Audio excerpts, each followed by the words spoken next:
हाँ, नमस्कार दोस्तों। कल हमने शिवपुराण के श्रवण से देवराज को शिवलोक की प्राप्ति तथा चंचुला का पाप से भय और संसार से वैराग्य पढ़ा था। आज हम उसका चैप्टर दूसरा पढ़ते हैं। तो चंचुला की प्रार्थना से ब्राह्मण का उसे पूरा शिवपुराण सुनाना और समयानुसार शरीर छोड़कर शिवलोक में जा चंचुला का पार्वती जी की सखी एवं सुखी होना।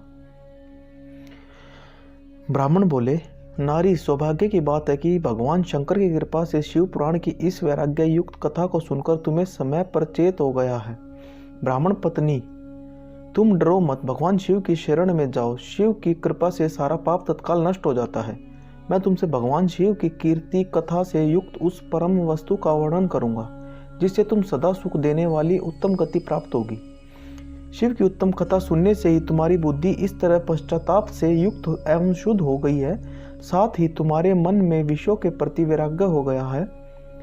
पश्चाताप ही पाप करने वाले पापियों के लिए सबसे बड़ा प्रायश्चित है।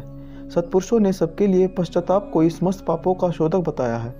पश्चाताप से ही पापों की शुद्धि होती है। जो पश्चाताप करता है वही वास्तव में पापों का प्रायश्चित करता है, क्योंकि सत्पुरुषों ने समस्त पापों की शुद्धि के लिए जैसे प्रायश्चित का उपदेश किया है वह सब पश्चाताप से संपन्न हो जाता है। जो पुरुष विधि पूर्वक प्रायश्चित करके निर्भय हो जाता है पर अपने कुकर्म के लिए पश्चाताप नहीं करता, उसे प्राय उत्तम गति नहीं प्राप्त होती, परंतु जिसे अपने कुकृत्य पर हार्दिक पश्चाताप होता है वह अवश्य उत्तम गति का भागी होता है, इसमें संशय नहीं है। इस शिवपुराण की कथा सुनने से जैसी चित्त शुद्धि होती है वैसी दूसरे उपायों से नहीं होती। जैसे दर्पण साफ करने पर निर्मल हो जाता है, उसी प्रकार इस शिवपुराण की कथा से चित्त अत्यंत शुद्ध हो जाता है, इसमें संशय नहीं है। मनुष्य के शुद्ध चित्त में जगदम्बा पार्वती सहित भगवान शिव विराजमान रहते हैं। इससे वह विशुद्धात्मा पुरुष श्री शांब सदाशिव के पद को प्राप्त होता है। इस उत्तम कथा का श्रवण समस्त मनुष्यों के लिए कल्याण का बीज है। अतः यथोचित शास्त्रोक्त मार्ग से इसकी आराधना अथवा सेवा करनी चाहिए।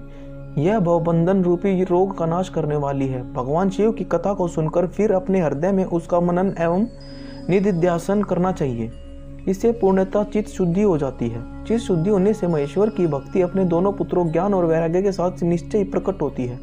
तत्पश्चात महेश्वर के अनुग्रह से दिव्य मुक्ति प्राप्त होती है, इसमें संशय नहीं है। जो मुक्ति से वंचित है उसे पशु समझना चाहिए, क्योंकि उसका चित्त माया के बंधन में आसक्त है, वह निश्चय ही संसार बंधन से मुक्त नहीं हो पाता। ब्राह्मण पत्नी, इसलिए तुम विषयों से मन को हटा लो और भक्ति भाव से भगवान शंकर की इस परम पावन कथा को सुनो। परमात्मा शंकर की इस कथा को सुनने से तुम्हारे चित्त की शुद्धि होगी और इससे तुम्हें मोक्ष की प्राप्ति हो जाएगी। जो निर्मल चित्त से भगवान शिव के चरणारविंदों का चिंतन करता है उसकी एक ही जन्म में मुक्ति हो जाती है। यह मैं तुमसे सत्य सत्य कहता हूँ। सूत जी कहते हैं, शौनक इतना कहकर वे श्रेष्ठ शिव भक्त ब्राह्मण चुप हो गए। उनका हृदय वरुण से आर्द्र हो गया। वे शुद्धचित महात्मा भगवान शिव के ध्यान में मग्न हो गए। तदंतर बिंदु की पत्नी चंचुला मन ही मन प्रसन्न हो उठी। ब्राह्मण का उपदेश सुनकर उसके नेत्रों में आनंद के आंसू छलक आए थे।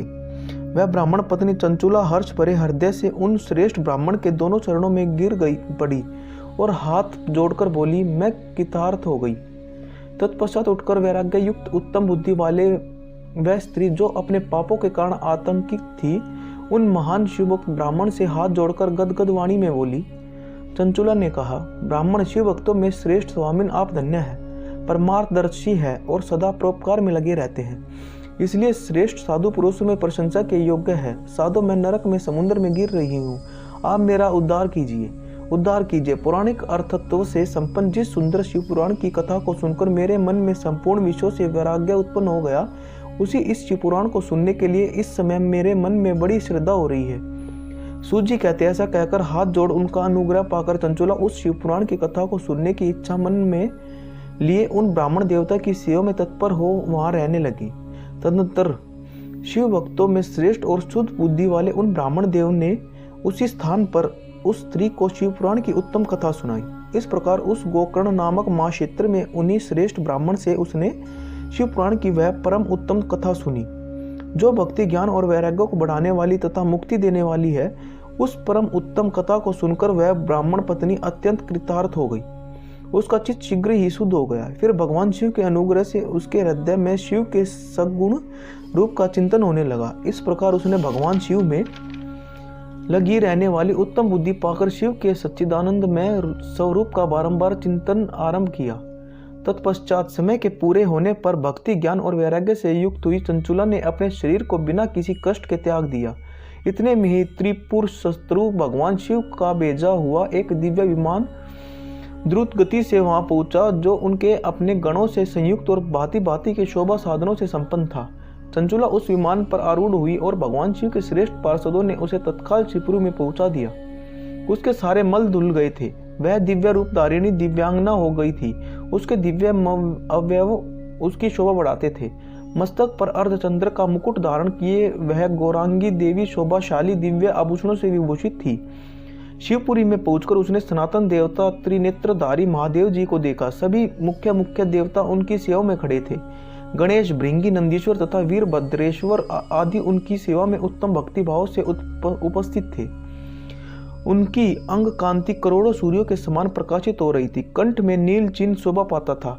5 मुख और प्रत्येक मुख में 3-3 नेत्र थे। मस्तक पर अर्धचंद्राकार मुकुट शोभा देता था। उन्होंने अपने वामांग भाग में गौरी देवी को बिठा रखा था, जो विद्युत पुंज के समान प्रकाशित थी। गौरीपति महादेव जी की कांति कपूर के समान गौर थी। उनका सारा शरीर श्वेत भस्म से भासित था। शरीर पर श्वेत वस्त्र शोभा पा रहे थे। इस प्रकार परम उज्ज्वल भगवान शंकर का दर्शन करके वह ब्राह्मण पत्नी चंचुला बहुत प्रसन्न हुई। अत्यंत प्रीति युक्त होकर उसने बड़ी उतावली के साथ भगवान को बारंबार प्रणाम किया। फिर हाथ जोड़कर वह बड़े प्रेम, आनंद और संतोष से युक्त हो विनीत भाव से खड़ी हो गई। उसके नेत्रों से आनंदाश्रुओं की अविरल धारा बहने लगी तथा संपूर्ण शरीर में रोमांच हो गया। उस समय भगवती पार्वती और भगवान शंकर ने उसे बड़ी करुणा के साथ अपने पास बुलाया और सौम्य दृष्टि से उसकी ओर देखा। पार्वती जी ने तो दिव्य रूप धारिणी बिंदु प्रिया चंचुला को प्रेम पूर्वक अपनी सखी बना लिया। वह उस परमानंद घन ज्योति स्वरूप सनातन धाम में अविचल निवास पाकर दिव्य सौख्य से संपन्न हो अक्षय सुख का अनुभव करने लगी। हर हर महादेव।